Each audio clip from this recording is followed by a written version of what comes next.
Welcome back, and thank you for tuning into Cheating Tales Lab. We appreciate every single one of you. We'd love to know, what part of the world are you watching from right now? Let us know in the comments. Now, let's dive into today's story. Marshall Huffman's polished Oxford shoes clicked against the marble floors of Pinnacle Acquisition's executive floor. At 48, he cut an imposing figure, 6'2", broad-shouldered, with steel gray eyes that could dissect a balance sheet as easily as they could read a room. His tailored charcoal suit spoke of success, but it was his presence that commanded respect. "Morning, Mr. Huffman," his assistant Sarah called out as he passed her desk. "The Q3 merger projections are on your desk, and Mr. Lancaster wants to see you at 11. Marshall nodded, his mind already processing the day ahead. "Thanks, Sarah. Push the Transglobal meeting to 2. I want to review those projections first." Inside his corner office, Marshall settled into his leather chair, taking in the Manhattan skyline through floor-to-ceiling windows. 23 years at Pinnacle had earned him this view, along with the CFO position that made him Robert Lancaster's right hand. The thought of his CEO brought a slight frown to his otherwise composed features. His phone buzzed with a text from his wife, Isabella. "Charity committee meeting with Robert today. Don't wait up for dinner." Marshall's thumb hovered over the message. These meetings had become more frequent lately. He dismissed the thought. Isabella had been managing their social calendar for 15 years, and her networking had only helped their family's position. A knock at his door interrupted his thoughts. Alexandra, his eldest daughter, strode in with the confidence of someone who already saw herself in his chair. At 22, fresh from Harvard Business School, she carried herself with the polished grace of old money Marshall had worked decades to provide. "Dad," she said, perching on the edge of his desk rather than taking a seat. "Robert mentioned there might be an opening in strategic planning. I thought I'd stop by and remind you that my Harvard network could be valuable there." Marshall studied his daughter's face. She had Isabella's features, the same honey blonde hair and green eyes. But lately, he'd noticed something else in her expression. Something calculated. "Alexandra, we've discussed this. Entry-level position. Please," she cut him off with a laugh that didn't reach her eyes. "We both know I'm not entry-level material. Robert agrees with me." The casual use of his CEO's first name didn't escape Marshall's notice. He maintained his neutral expression, years of high-stakes negotiations serving him well. "We'll discuss this at home," he said firmly. "I have the Transglobal merger to focus on." Alexandra's smile tightened. "Of course, Dad. Mother's hosting dinner next week with the Lancaster family. Maybe we can discuss it then." After she left, Marshall pulled up the Transglobal merger documents. The deal would be his largest yet, a $4.2 billion acquisition that would cement Pinnacle's position in the market. His phone buzzed again with a group text from his twins, Thomas and Timothy. "Dad, need to discuss summer internship. Robert mentioned positions opening up." Marshall's jaw tightened. When had his CEO become so involved with his children's careers? The twins were only 19, sophomores at Yale, yet they spoke of Robert with a familiarity that seemed presumptuous for their age. A video call notification popped up on his screen, Victoria, his 17-year-old daughter, from her boarding school. "Dad." Her face filled the screen, the prestigious Westfield Academy's limestone buildings visible behind her. "The school's endowment committee is reviewing donations. Mr. Lancaster said you'd handle it?" "Victoria, why are you talking to Robert about school donations?" She rolled her eyes in a way that reminded him too much of Isabella. "Mom said to ask him first. You're always so busy with work stuff." "I am busy," Marshall replied, "ensuring your tuition is paid and your trust fund grows. Speaking of which, how's your brother?" "Andrew's fine. He's probably in lacrosse practice." "Oh, Mother said to remind you about next Thursday's dinner." After ending the call, Marshall leaned back in his chair, his mind working with the precision that had made him one of Wall Street's most respected CFOs. Something felt off, like when the numbers in a merger proposal didn't quite add up. The rest of his day passed in a blur of meetings and conference calls. The Transglobal merger consumed most of his attention. The deal had to be perfect. By evening, most of Pinnacle's employees had left, leaving the office floors in silence. Sarah stopped by his office one last time. Mr. Huffman, will you be needing anything else? Mr. Lancaster and Mrs. Huffman left about an hour ago. Another charity meeting, I believe. Marshall noted the slight hesitation in Sarah's voice. No, thank you, Sarah. Have a good evening. He worked for another hour, reviewing performance reports and bonus structures. His own bonuses had been exceptionally generous over the years, Robert's way of recognizing his contribution to Pinnacle's growth. Those bonuses had funded their mansion in Greenwich, the children's education, Isabella's social endeavors. At 9:30, Marshall decided to head home early. The house would likely be empty.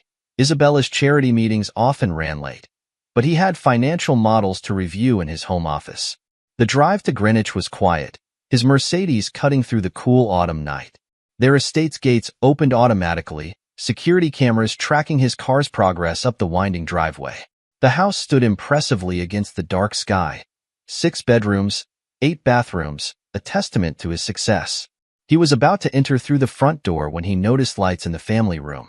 Voices drifted through the partially open French doors. Isabella's laugh, the one she reserved for social occasions, made him pause. Your real father is Robert Lancaster. Isabella's voice carried clearly through the gap. Marshall's hand froze on the door handle. Inside, he could see his family gathered in the warm light of their family room. Isabella stood by the fireplace, looking elegant in an expensive dress he didn't recognize. Their children sat around her, expressions ranging from amusement to conspiracy. He's been funding everything through your dad's bonuses, Isabella continued, swirling wine in a crystal glass. Once the Transglobal merger closes next month, we'll take control of everything. Marshall's too focused on spreadsheets to notice he's just been our front man. The words hit Marshall like physical blows, but decades of corporate negotiations had taught him to control his reactions. He remained perfectly still, gathering intelligence like he would in a hostile takeover. Alexandra's laugh cut through the room. Dad's such a fool. He actually thinks he earned those bonuses. Robert showed me the real books.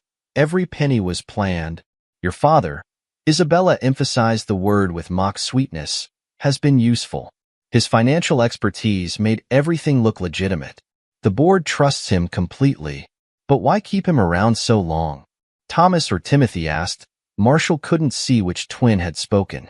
Because, darling, Isabella's voice dripped with condescension. Marshall's reputation is impeccable.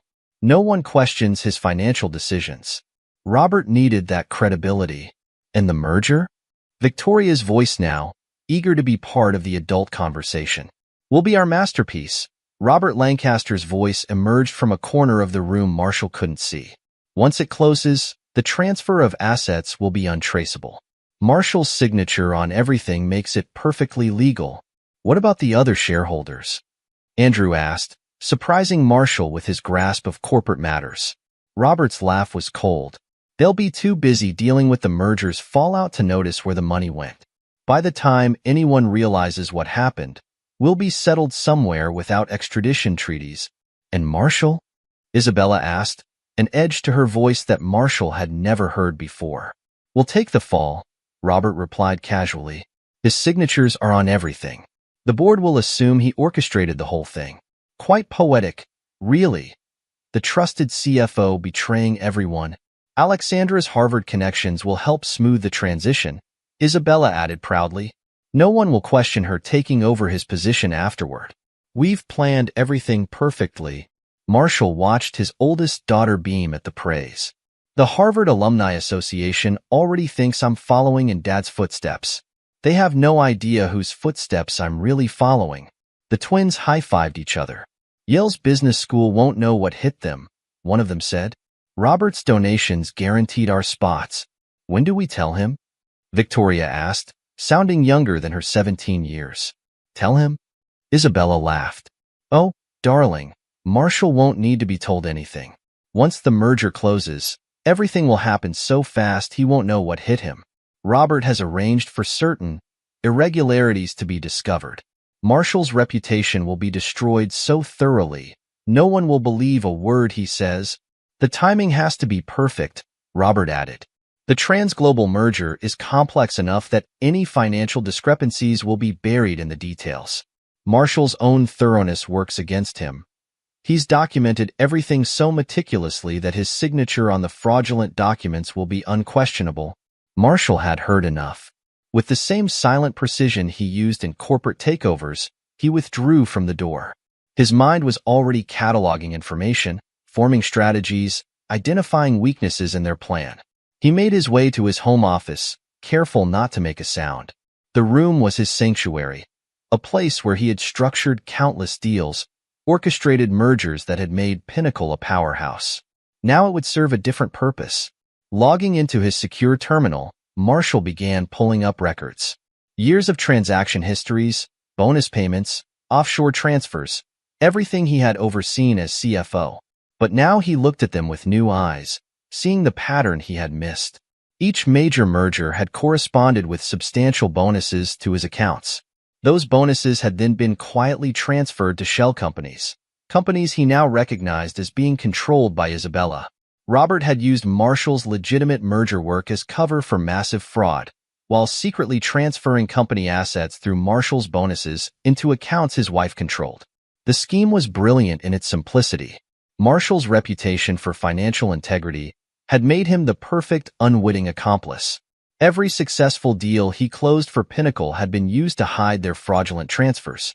His own legitimate earnings had masked the illegal flow of funds. More disturbing were the documents he found regarding Alexandra. His daughter's Harvard admission, her internships, her entire career path, all had been orchestrated by Robert and Isabella.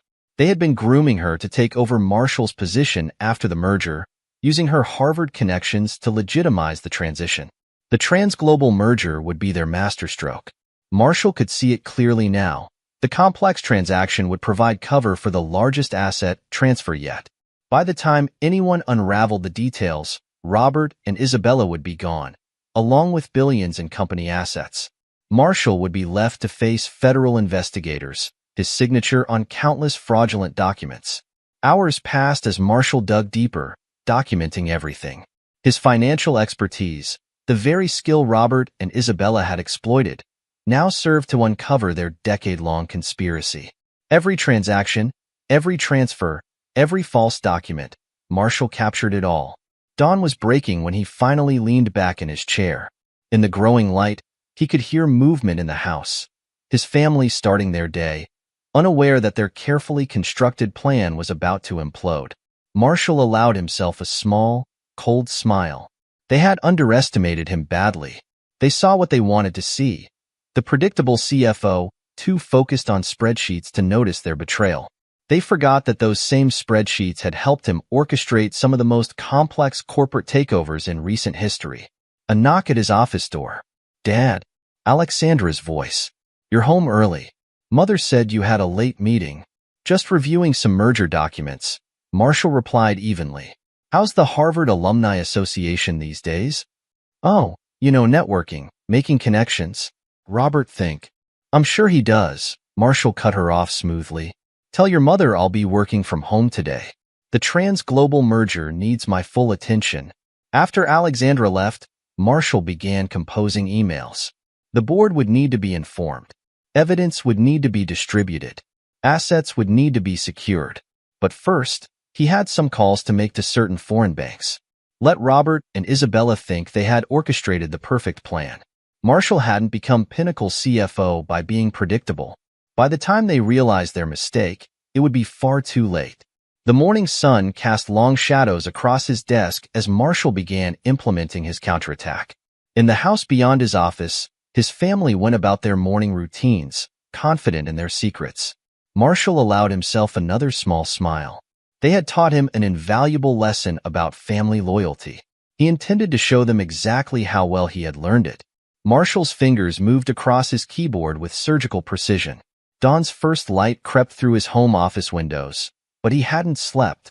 Sleep was a luxury he couldn't afford, not when every minute counted. His computer screens displayed a complex web of financial transactions. 10 years of performance bonuses stretched across multiple spreadsheets, each one a perfectly orchestrated lie. Robert Lancaster's signature appeared consistently alongside his own, a detail that brought a cold smile to Marshall's face. "Amateur," he muttered, documenting another fraudulent transfer. Robert had been clever, but he'd made a crucial mistake. He'd assumed Marshall's financial expertise was limited to legitimate transactions. Sarah, his assistant, answered on the first ring despite the early hour. "Mr. Huffman?" "Sarah, I need complete access to all merger documents from the past decade. Every signature, every amendment, every appendix." "And Sarah?" "Use the secure server. No one else needs to know." "Of course, Mr. Huffman. Should I inform Mr. Lancaster?" "No need.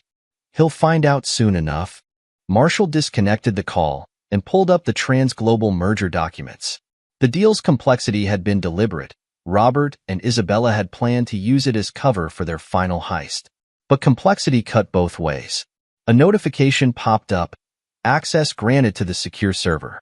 Marshall's hands flew across the keyboard, his mind dissecting years of financial manipulation. Robert's pattern emerged clearly now. Artificially inflated company valuations, funds funneled through Marshall's bonuses, assets quietly transferred to shell companies owned by Isabella. "Sloppy," Marshall commented, noting how Robert had used the same offshore banks repeatedly. "Predictable." He accessed Pinnacle's main financial system using his CFO credentials.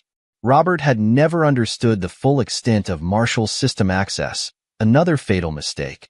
Within hours, Marshall had traced every fraudulent transaction, documented every illegal transfer, mapped every shell company connection. His phone buzzed. "Isabella, darling, are you coming to breakfast? The children are asking for you." Marshall's voice remained perfectly pleasant.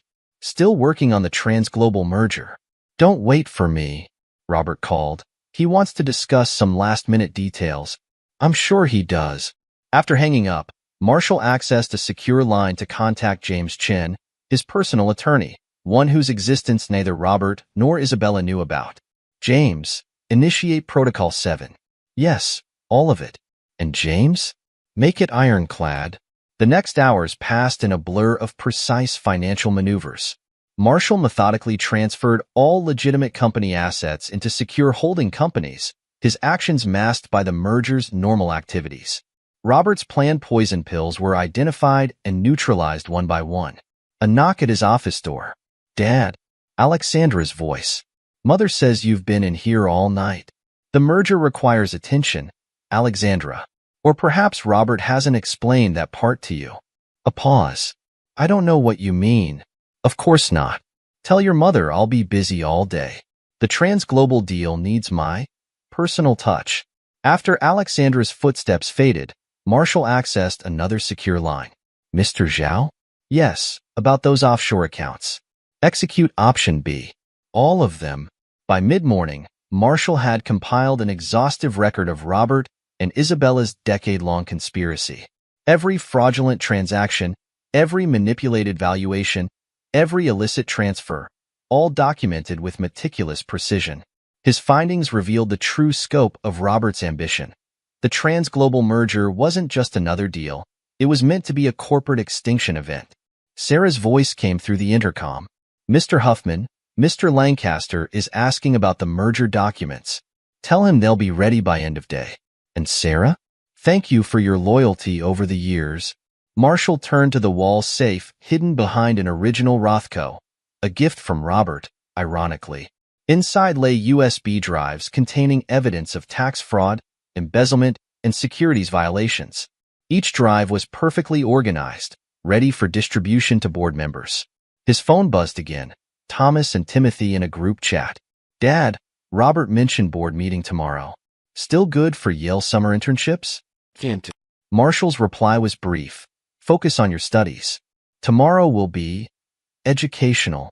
A separate message from Victoria. "Dad, Mother says you're being difficult about the merger. Robert think." He cut off the message. His youngest children, Victoria and Andrew, would learn soon enough about their mother's true nature. By afternoon, Marshall had discovered something even more damning. Robert hadn't just been documenting the fraud. He'd been keeping detailed records of Isabella's involvement, obviously planning to use it as leverage. The records included Isabella's parallel schemes at their children's private schools, where she'd been embezzling from charity foundations she managed. Protecting himself while betraying her, Marshall noted. How appropriate. He accessed another secure line. Agent Phillips? Yes, it's time. Everything will be on your desk by morning. And the offshore accounts? Yes, all of them. You'll find Mrs. Huffman's fingerprints particularly interesting. The sun was setting when Marshall finished his final preparations. His counterattack was orchestrated with the same precision he'd applied to his most successful mergers. Every detail was accounted for, every contingency planned for. Sarah's voice came through one last time. Mr. Huffman? The board members are confirmed for tomorrow's emergency meeting. Thank you, Sarah. One last thing. Please ensure those USB drives are placed at their seats before the meeting. Marshall stood at his office window, watching the estate's security cameras on his tablet. Isabella's car was pulling up. Another charity meeting with Robert had run late. His children's vehicles were all accounted for, everyone home for what they thought would be a normal family dinner. His phone buzzed with a message from Robert. Marshall, need to discuss some concerning irregularities in the merger documents. Urgent meeting tomorrow, 8 a.m. Marshall allowed himself a small smile as he typed his reply. Of course, Robert. I've found some irregularities myself. Tomorrow will be illuminating. He watched through the security feed as Isabella entered the house, her designer handbag, a gift from Robert, swinging carelessly. Alexandra's voice drifted up from downstairs, discussing Harvard Alumni Association contacts. The twins were arguing about Yale's business school requirements, while Victoria and Andrew debated which summer house they'd use after the merger. Marshall turned back to his computers, implementing the final phases of his plan. By morning, Robert and Isabella's carefully constructed world would collapse. The evidence was irrefutable, the documentation perfect, the trap inescapable. His phone buzzed one last time. Isabella again. Darling, aren't you joining us for dinner? The children want to discuss their future plans. Marshall's reply was succinct. Still working. The future requires careful planning. He turned back to his work, his movements precise and purposeful. They had taught him valuable lessons about family, loyalty, and betrayal. Tomorrow, he would demonstrate exactly how well he had learned them. The night deepened as Marshall executed the final stages of his counterattack. Each move was calculated, each action deliberate. Robert and Isabella had spent a decade building their fraudulent empire. Marshall would dismantle it in a single day. Sarah's final message of the night appeared. Everything is in place, Mr. Huffman. The board members will receive their notifications at dawn. Thank you, Sarah. Tomorrow will be a day of revelations. In the house below, his family continued their evening, unaware that their carefully constructed facade was about to shatter. Marshall allowed himself another small, cold smile. They had mistaken his precision for predictability, his attention to detail for blindness, his loyalty for weakness. Tomorrow, they would understand their error. The night grew later, but Marshall's focus never wavered. His screens displayed the culmination of his work, a comprehensive map of Robert and Isabella's criminal enterprise, ready to be exposed to the world. Every transaction traced, every fraud documented, every betrayal cataloged. His phone's final notification of the night was from Robert Lancaster's private number. Marshall, Isabella mentioned you've been working late. Any concerns about tomorrow's board meeting? Marshall's response was carefully measured. No concerns, Robert. Just ensuring everything is properly documented. See you at 8. He turned back to his screens, implementing the last phases of his plan. They had spent years underestimating him, seeing only what they wanted to see. Tomorrow, they would learn the cost of that mistake. In the quiet of his office, Marshall continued his work, his movements precise, his purpose clear. They had taught him that family loyalty was a weapon. He intended to show them exactly how sharp that weapon could be. Dawn approached, bringing with it the promise of revelation. Marshall's counterattack was ready, every detail perfect, every trap set. Robert and Isabella had orchestrated what they thought was the perfect plan. Tomorrow, they would learn otherwise. As the first light of dawn touched the horizon, Marshall completed his final preparations. The documentation was perfect, the evidence irrefutable, the trap inescapable. In a few hours, the board would convene, and the carefully constructed illusion of the past decade would shatter. His phone lit up with one last message from Isabella. Darling, you've been in there all night. The children are worried. Marshall's reply was brief. The future requires sacrifice. Sleep well, Isabella. He turned back to his screens, reviewing his work one final time. They had taught him valuable lessons about family, loyalty, and betrayal. Tomorrow, he would demonstrate exactly how well he had learned them. The night deepened into its final hours as Marshall executed the last stages of his counterattack. Each move was calculated, each action deliberate. Robert and Isabella had spent years building their fraudulent empire. Marshall would dismantle it in a single morning. Sarah's final message appeared. All preparations are complete, Mr. Huffman. The board members will receive their notifications at dawn. Thank you, Sarah. Tomorrow will be a day of reckoning. In the house below, his family slept peacefully, unaware that their carefully constructed world was about to collapse. Marshall allowed himself one last, cold smile. They had mistaken his precision for predictability, his attention to detail for blindness, his loyalty for weakness. Tomorrow, they would understand their error. The night grew later, but Marshall's focus never wavered. His screens displayed the culmination of his work, a comprehensive map of Robert and Isabella's criminal enterprise, ready to be exposed to the light of day. Every transaction traced, every fraud documented, every betrayal cataloged. As dawn approached, Marshall sat back in his chair, surveying his work. The trap was set, the evidence compiled, the counterattack ready. They had spent years underestimating him, seeing only what they wanted to see. Tomorrow, they would learn the cost of that mistake. Robert Lancaster strode through Pinnacle's executive terminal, his private jet waiting on the tarmac. Behind him, Bloomberg terminals flashed red as news of the fraud allegations decimated Pinnacle's stock price. The trans-global merger was imploding spectacularly, exactly as Marshall had planned. Mr. Lancaster, his pilot, James Wilson, greeted him at the terminal. Weather looks clear to the Caymans. Robert barely acknowledged him, too busy barking orders into his phone. Move everything. I don't care about the fees. Empty all the accounts now. Problems, sir? Wilson asked, taking Robert's briefcase. Just fly the damn plane, Wilson. What Robert didn't know was that Wilson had been Marshall's plant for years, placed specifically for this moment. As they took off, Wilson entered coordinates not for the Caymans, but for a private airstrip where FBI agents waited. Meanwhile, at the Greenwich estate, Isabella frantically dialed numbers on her phone. What do you mean the accounts are empty? She screamed at her Swiss banker. Check again. Madam Huffman, the accounts were cleared 3 days ago. Mr. Lancaster's orders. Isabella's perfectly manicured hand trembled as she opened her laptop, accessing the offshore accounts one by one. Each login revealed the same truth. Robert had betrayed her. Her phone buzzed with a text from Robert. Sorry, darling. Business is business. On her screen, a new email appeared from Marshall's attorney. The subject line, Prenuptial Agreement, Section 7.4. In downtown Manhattan, Alexandra burst into tears as the Harvard Alumni Association rescinded her job offer. Due to emerging allegations of academic fraud, the twins weren't faring better. Yale's Dean of Admissions had some pointed questions about their acceptance and certain donations made by Robert Lancaster.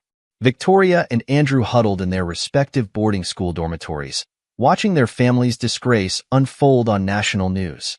Marshall observed it all from a secure location, his laptop displaying multiple feeds. Robert's plane changing course, Isabella's failed bank logins, the federal agents swarming their estate.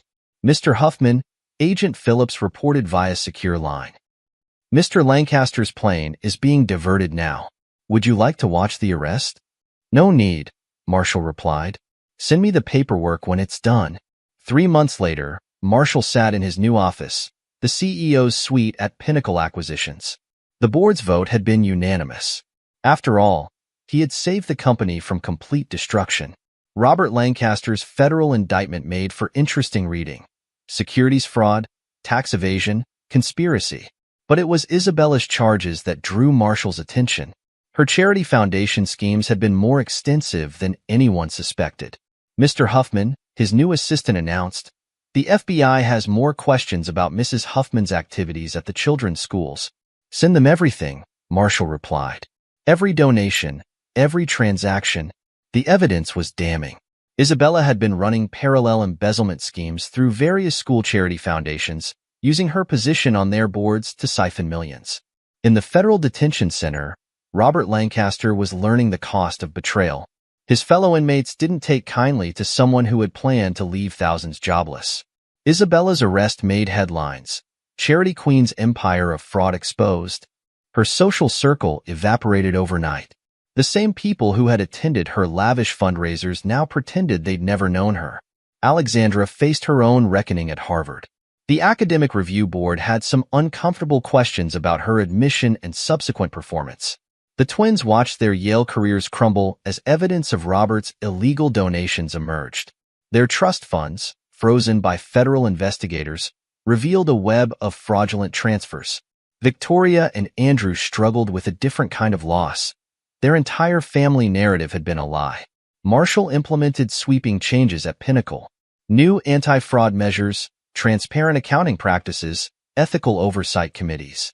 The company's stock price responded positively to each reform. 1 year later, Marshall stood at a podium, accepting the Corporate Ethics Leadership Award. Pinnacle's value had tripled under his leadership. The company had become a model of corporate transparency. Integrity, he told the audience, is not negotiable. His eyes swept over the crowd, noting the absent faces of his former family. Alexandra was fighting to keep her Harvard degree. The twins had been expelled from Yale. Victoria and Andrew were learning harsh lessons about trust and betrayal. Robert watched the ceremony on prison TV, his 30-year sentence stretching before him. Through his cell window, he could see the sign of his former car dealership, now Marshall's Corporate Ethics Foundation headquarters. Isabella, awaiting her own trial, discovered the final irony of her betrayal. The prenuptial agreement she had insisted on, meant to protect her assets, now prevented her from claiming any of Marshall's legitimate wealth. Your Honor, her lawyer argued in court, Mrs. Huffman's charitable work. You mean her systematic embezzlement from school foundations? The judge wasn't impressed. Marshall's foundation became a leader in exposing family-based corporate conspiracies. Its first case study, The Bonus Plan, became required reading at business schools. The story of how one family's greed nearly destroyed an empire, and how integrity ultimately triumphed, served as a warning to corporate America. Marshall's name became synonymous with ethical leadership, while Robert and Isabella became cautionary tales. In his CEO's office, Marshall reviewed the final numbers.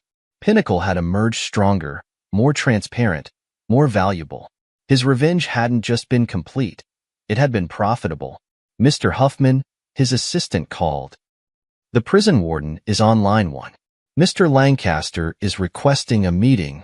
Marshall's response was simple. No comment. He turned back to his work, the Manhattan skyline stretching behind him. They had taught him about family, loyalty, and betrayal. He had taught them about consequences. The Corporate Ethics Leadership Award sat on his desk, its inscription catching the light. To those who choose integrity over family loyalty when the two conflict, Marshall had made his choice. The empty chairs at his family table spoke louder than any revenge could have. Epilogue, the final ledger. 5 years later, Marshall Huffman stood at the floor-to-ceiling windows of his penthouse office in the newly renamed Huffman Tower, formerly Pinnacle headquarters. At 53, his success had only amplified his commanding presence. The Wall Street Journal on his desk carried the headline, Huffman Ethics Foundation expands global reach, corporate watchdog sets new standards. His intercom buzzed. Mr. Huffman, the prison warden is on line 3. Put him through. Marshall's voice remained as measured as ever.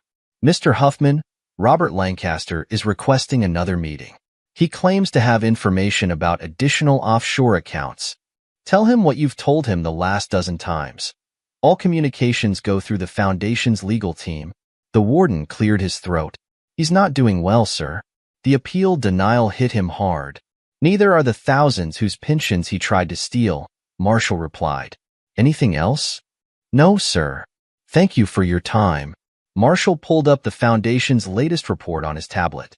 Robert Lancaster's fall had become their most comprehensive case study. 5 years into his 30-year sentence, the former CEO had aged decades. His attempts to bargain his way to a reduced sentence had failed consistently, each appeal revealing new layers of his fraud. The maximum security wing of federal prison was a far cry from his former penthouse. The only view from his cell was the gleaming headquarters of the Huffman Ethics Foundation, formerly his prized luxury car dealership. The foundation's illuminated sign served as a nightly reminder of his downfall. Sarah, Marshall's longtime assistant and now the foundation's COO, entered with a stack of reports. The latest from the Isabella Lancaster case, sir. Marshall noted the name change. Isabella had reverted to Lancaster after the divorce, a final act of desperation that backfired spectacularly. The prenuptial agreement she'd insisted on had worked exactly as intended, just not in her favor. How's she enjoying house arrest? Marshall asked, though he already knew the answer. The ankle monitor doesn't match her designer wardrobe, Sarah replied with a slight smile. The latest appeal was denied. Her legal team tried to argue that the Charity Foundation embezzlement was Robert's idea, and the evidence showed otherwise. Your documentation was flawless, as usual. The judge particularly enjoyed the recordings of her bragging about fooling the school boards. Isabella's fall from grace had been absolute. After serving 3 years in federal prison for fraud and embezzlement, she'd been released to house arrest, not to her former mansion, but to a modest apartment her remaining family reluctantly provided. Her social circle had evaporated, her charity connections had become toxic, and her attempts to write a tell-all book had been blocked by the foundation's legal team. The children? Marshall inquired, though he kept meticulous tabs on all of them. Sarah pulled up another report. Alexandra completed her community service last month. The Harvard degree revocation stands. They found evidence of systematic cheating beyond even what we initially discovered. She's working as a junior analyst at a small firm in Milwaukee under her mother's maiden name. The twins, Thomas and Timothy, had faced their own reckonings. Yale's expulsion had led to a series of increasingly desperate attempts to trade on their former connections. Their trust funds, revealed to be built entirely on fraudulent transfers, had been seized and redistributed to Pinnacle's Victim Compensation Fund. Thomas tried to contact the foundation again, Sarah continued. He's offering to speak at our corporate ethics seminars. Timothy is still trying to day trade with what's left of their allowance. Victoria had chosen a different path. After the truth emerged about her family's crimes, she'd legally changed her name and enrolled in a public high school. Now in her second year of community college, she was the only one who'd made a clean break from her parents' influence. Andrew, the youngest at 20, was studying engineering at a state university under a merit scholarship, the only one of Marshall's children to earn his place legitimately. He occasionally sent progress reports through the foundation's legal team, maintaining professional but distant contact. The latest numbers from Pinnacle? Marshall asked, turning to the business empire he'd rebuilt from the ashes of betrayal. Sarah projected the quarterly report onto the wall screen. Under Marshall's leadership, Pinnacle had become a model of corporate transparency and ethical governance. The stock price had quadrupled, the workforce had grown by 30%, and the company's ethical business practices had set new industry standards. The SEC is using our compliance framework as a template, Sarah noted. 3 other Fortune 500 companies have adopted our transparency protocols. Marshall nodded, turning to another matter. The Lancaster family's last attempt to access the offshore accounts? Failed spectacularly. Your early warning to the Swiss authorities proved invaluable. Robert's hidden transfers to his personal accounts were tracked and seized. Isabella's attempts to claim ignorance of the accounts backfired when our documentation showed her signature on the original paperwork. The foundation's legal team had systematically dismantled every attempt by Robert or Isabella to salvage any part of their stolen fortune. Each appeal, each legal challenge, each desperate plea had only served to strengthen the case against them. Marshall's phone buzzed with a news alert. Lancaster charity fraud. New evidence reveals deeper conspiracy. The article detailed how Isabella's embezzlement from school foundations had begun even before her marriage to Marshall, a fact she'd hidden from everyone, including Robert. Your speech for next week's Ethics and Leadership Conference? Sarah inquired. Done. No mentions of names, as usual. The facts speak for themselves. The foundation had grown beyond even Marshall's initial vision. What started as a watchdog organization had evolved into a global authority on corporate ethics and family-based fraud prevention. Their case studies were taught at business schools worldwide, with the bonus plan remaining their most compelling example. A notification popped up on Marshall's screen, a message from Agent Phillips, now the FBI's Deputy Director of Financial Crimes. Thought you'd want to know. Robert tried to broker another deal. Claims he can expose Isabella's earliest frauds in exchange for a transfer to minimum security. We declined. Marshall's reply was brief. As expected, the Foundation's investigation had already uncovered those frauds, along with evidence that Robert had known about them from the beginning. Their mutual betrayal had been documented in exquisite detail, each partner planning to abandon the other once the trans-global merger was complete. Sarah cleared her throat. One more thing, sir. The Princeton Ethics Department wants to do a longitudinal study on the case. They're particularly interested in the children's rehabilitation outcomes. Forward them the public records. Nothing more. Marshall's position on his former family remained consistent, professional distance maintained through legal channels. He neither helped nor hindered their attempts to rebuild their lives, letting the consequences of their choices play out naturally. The sun was setting over Manhattan as Marshall reviewed the Foundation's latest initiative, a global database tracking family-based corporate fraud patterns. The system would help identify warning signs and prevent future schemes, using the Lancaster case as its baseline. Will you be attending Robert's next parole hearing? Sarah asked, though she knew the answer. No need. The documentation speaks for itself. Robert's previous hearings had become increasingly desperate performances. His attempts to portray himself as a victim of circumstances had crumbled under the weight of evidence. The parole board had access to every document, every recording, every betrayal.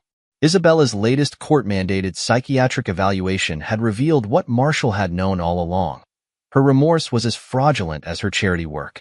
She'd spent her prison time networking with white-collar criminals, already planning her next schemes. The Foundation's annual report is ready for review, Sarah noted. The section on preventing inherited positions of trust is particularly relevant. The report detailed how family connections had been used to disguise financial fraud, using the Lancaster case as its primary example. Alexandra's grooming for Marshall's position, the twins' fraudulent Yale admissions, Victoria and Andrew's planned roles, all had been documented and analyzed. Marshall's phone buzzed again, a message from his corporate ethics professor at Harvard Business School. Your case study has transformed our curriculum. Would you consider giving this year's commencement address? He typed a brief acceptance.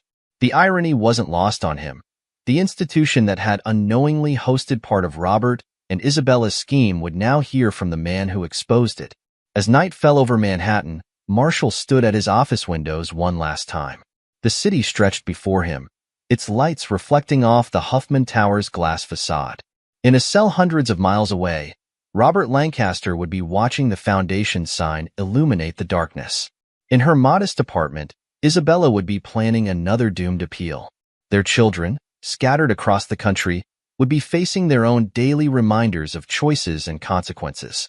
Alexandra in her entry-level position, the twins in their failed trading ventures, Victoria in her community college classes, Andrew in his engineering studies. Sarah appeared at his door. Car's ready, sir. The Foundation's board meeting starts in 30 minutes. Marshall gathered his papers. The Foundation's latest initiative would help other companies identify and prevent family-based fraud schemes. The Lancaster case would continue teaching its lessons long after its principals had faced their final judgments. One last thing, Sarah added. Isabella's publisher reached out again about the book deal. Same answer as always, Marshall replied. Let the evidence tell the story. He stepped into the elevator, descending toward the Foundation's headquarters. The former luxury car dealership had been transformed into a center for corporate ethics research, its mission statement carved in marble. Integrity above all. In the end, Robert and Isabella had taught him valuable lessons about family, loyalty, and betrayal. Through the Foundation, he would ensure those lessons benefited generations of corporate leaders to come. Their story had become a cautionary tale, their names synonymous with fraud and betrayal. But the true legacy of the Lancaster affair wasn't in their downfall, it was in the systems and safeguards their scheme had inspired. Marshall's revenge hadn't just been complete. It had been transformative. The empire they tried to steal had become a fortress of corporate integrity, their betrayal fueling a global movement for ethical business practices. As his car pulled away from the tower, Marshall allowed himself a small smile. They had taught him about the price of trust. He had taught the world about the value of truth. The final ledger was balanced. The books were closed. The bonus plan had paid its last dividend. This is where our story comes to an end. Share your thoughts in the comment section. Thanks for your time. If you enjoy the story, please subscribe to this channel. Click on the video you see on the screen, and I will see you there.